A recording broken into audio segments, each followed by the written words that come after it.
This Family Life News podcast is made possible by the support of listeners like you.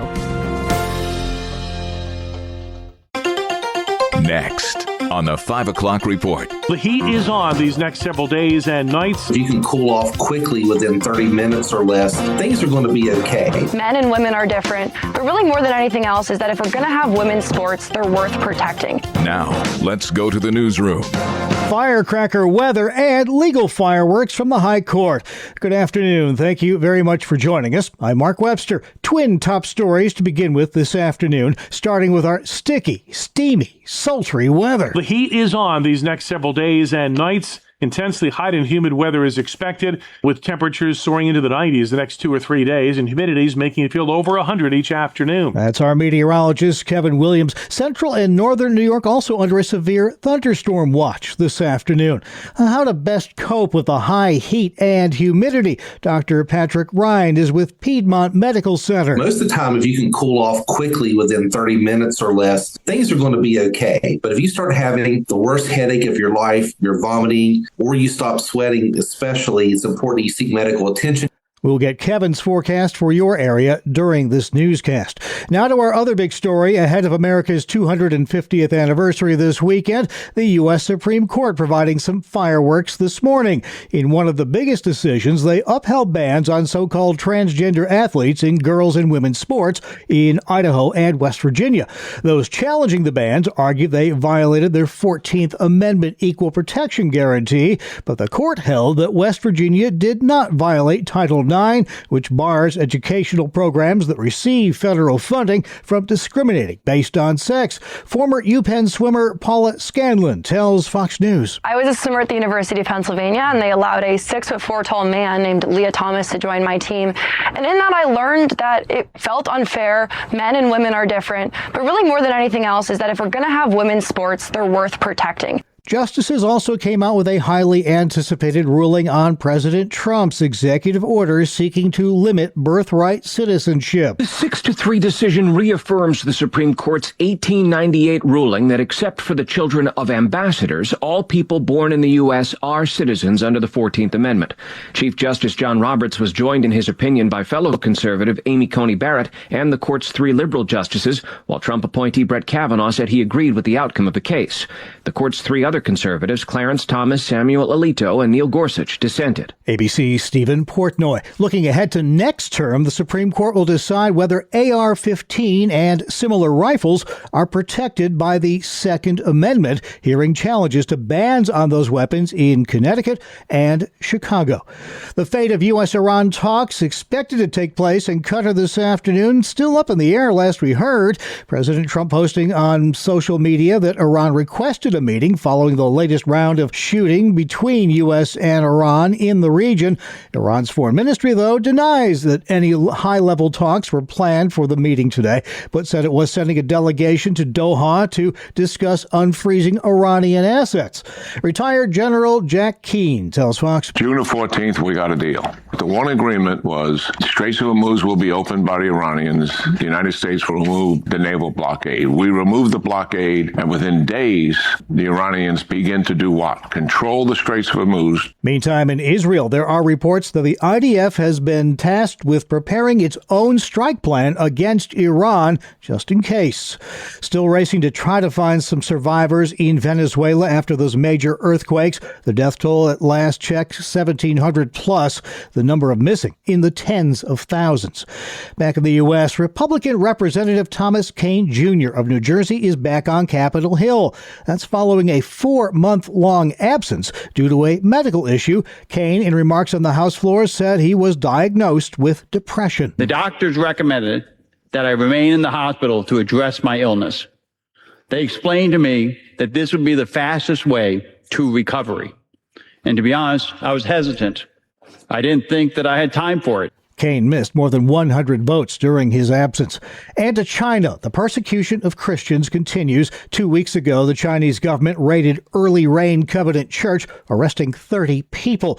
Voice of the Martyrs Vice President Todd Nettleton says the persecution of Christians in China is at a fever pitch right now. They were interrogated all day long.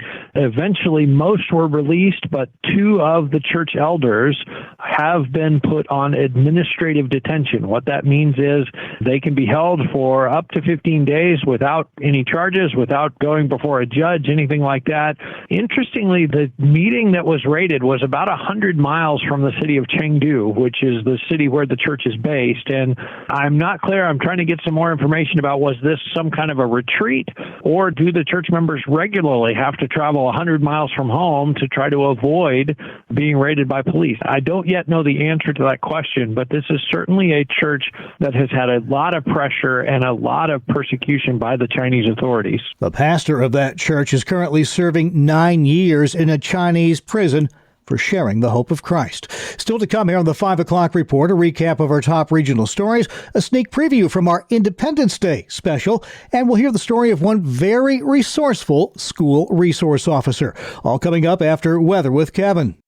I'm Kevin Williams, and here is your Family Life regional weather forecast. The next 3 days and nights going to feature oppressive heat, sauna-like humidity, and a real feel of the tropics. So think about staying cool in any way that makes sense for your situation. Certainly keep in mind you want to check on elderly folks who may live alone. Be sure they're good to go. Of course, never leave a living creature in an unattended vehicle. The heat and humidity will build through Friday, then gradually pull back some over the weekend. There will be the risk of a few thunderstorms as well. For the night tonight, you'll see that nearly full strawberry moon, partly cloudy, balmy, a thunderstorm for some. Low temperatures only in the 70s. For tomorrow and Thursday, hot, intensely hot, steamy. We'll have a fair amount of sunshine and a couple thunderstorms. High temperatures both days, near record territory for some of us, well into the 90s. Thank you, Kevin. Now checking the stories making news where you live across New York and Pennsylvania. The town of Clay, New York has passed a 6-month moratorium on data centers. It gives the city more time to create a law on how to best regulate them. Clay Town Board member David Capria tells WSYR. We really kind of addressed everything. We addressed setbacks. We addressed residents' concerns with being so they're not in near residential neighborhoods. Others at the meeting say AI is here to stay and that it's important to get a system on the books now. I mean, they're going to keep coming, so we have to be ready for them. Applicants have been waiting. Data centers have been a hot topic in both New York and Pennsylvania because they draw massive amounts of power, impacting utility bills, require extra roads and water that many towns can't provide, and they can generate a lot of noise for neighbors as well. New York Governor Kathy Hochul spending the morning hopping on buses to MetLife Stadium as France takes on Sweden. Right about now in East Rutherford, New Jersey, the game 25 minutes from Manhattan in light traffic. The governor there handing out snacks to fans. I happen to be New York's first soccer mom governor. So this is what a soccer mom does. And rallying the troops ahead of the midterm elections in November, of course. I love New York. I love New York. I love New York. Love you. Have fun today. Hochul touting a state-funded shuttle service to the World Cup matches at MetLife, which slashed the proposed $80 round-trip fare to just $20. 20% of bus tickets are reserved for New York State residents. The state of New York has also launched a $30 million agricultural relief program targeting farmers hurt by tariffs. State Ag Commissioner Richard Ball. Tariffs are something that hit a farmer in particular coming and going because on the farm, tariffs hit input costs, things that you buy, supplies, equipment, machinery, feed, greenhouse products, all the things that you put together in order to get your farm up and running in the spring. And then they compromise the price you might get for your commodity, whatever it is you're growing, because of retaliation from other countries. 20% of a farmer's income can rely on exports. The state ag department says many are struggling with higher prices for imported grain, feed, agrochemicals like pesticides, as well as equipment. Well, keeping it down on the farm, you might call this some egg-citing news. 3 egg companies will be donating millions of eggs to food pantries across Pennsylvania. Family Life's Sarah Harnish to tell us why. The Pennsylvania Attorney General's office says it's because the trio were working in cahoots to to artificially set egg prices throughout the country. Cal-Maine Foods, Verosa Centrum, and Hickman's Eggs illegally coordinated for years to influence the daily price index for eggs, which led to artificially increased prices for retailers and consumers. Now they'll be sending 3.4 million eggs to Pennsylvania food pantries and nonprofits across the state.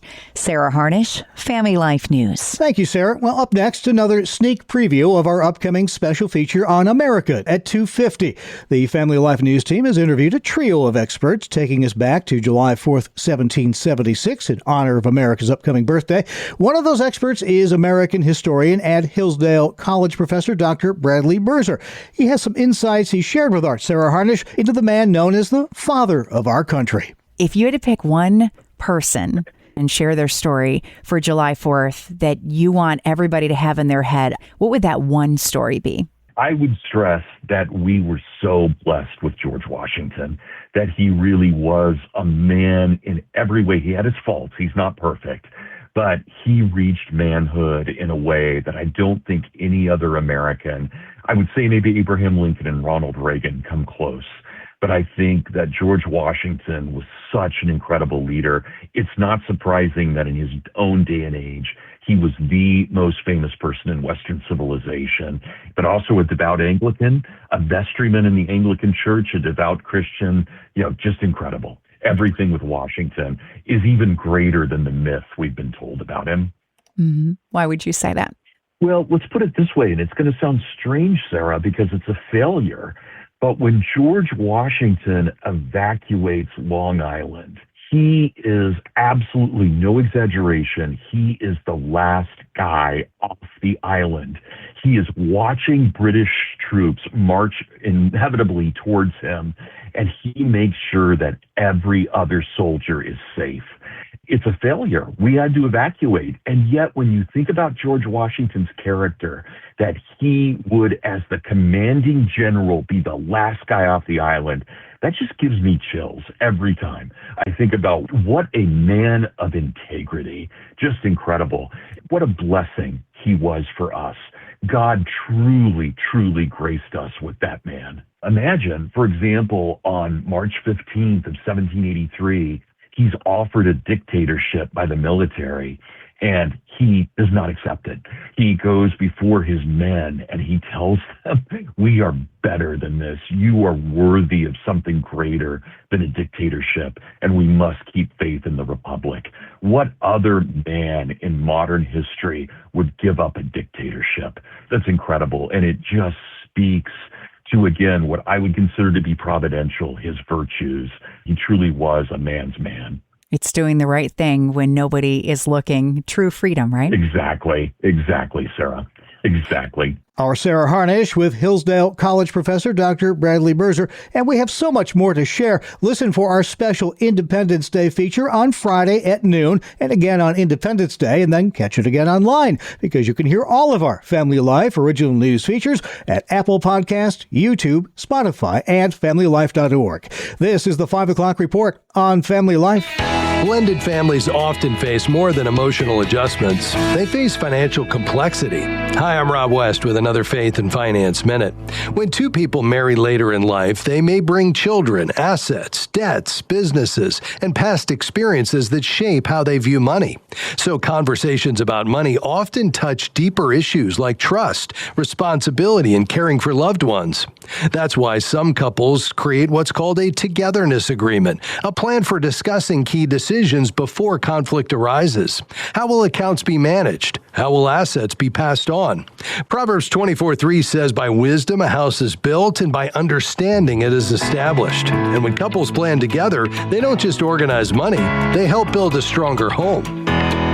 Get biblical answers to your financial questions in the Faith Fi community. Download Faith Fi, Faith and Finance in your app store or visit faithfi.com. Thank you, sir. Finally at 5, one very resourceful school resource officer. His name is Sean Reevy. He doesn't just protect the students and staff at Greenway Middle School in Phoenix. He loves on them and gives from his own resources in a big way. Take this year when funding for a planned field trip fell through. Out of his own pocket, pocket. He paid to rent out an entire movie theater to 144 7th and 8th graders in the after-school program so they could all see Toy Story 5. He tells KPNX, some of them live in a different life than most of us would comprehend. They just haven't seen a lot of good things with their own eyes. Their family doesn't have a car. Parents, if they have two, work multiple jobs. I mean, half of them have never been to a water park before. They've never been across the other side of the highway before. So that's the joy. People say, why do you give money to kids that aren't your own? Well, they should be everybody's kids. The movie outing cost Officer Reevy $2,000, but he says that wasn't so bad. After all, he shelled out closer to $3,000 for a water park trip last year. He tells students the only payback he wants is for them to spend their lives helping other people. And that's the world we live in for Tuesday, June 30th, 2026. Thanks again for joining us. Stay cool. I'm Mark Webster, Family Life News. Thank you for listening to this Family Life News podcast. If you've been encouraged by what you've heard, please share it with others and click the subscribe button to automatically receive future episodes. Family Life is a listener-supported ministry. Podcasts like this are made possible by your financial partnership. Find out more at familylife.org.